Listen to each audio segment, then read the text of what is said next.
The default setting in Excel is to have relative formulas, but sometimes making them have absolute references is useful. This tutorial is going to show you how to use Excel absolute reference for formulas.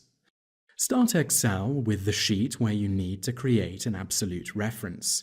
In this example, you can see that we are dividing the total by the number of shops to give the split between shops. This is done with a simple sum formula. This is currently a relative formula, and if we move it to cell C8 to calculate the split for 2012, it won't work. This formula needs to be made absolute, so it will always reference the value in cell B7. Click on the cell, B8 in this case, to edit the formula. To make the B7 value absolute, delete B7 and type $B $7. Dollar signs in these locations make the value absolute.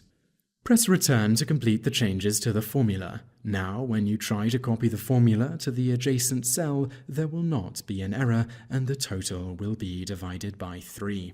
This is how to use Excel absolute reference, and you can see it successfully gives us a result of 60.5.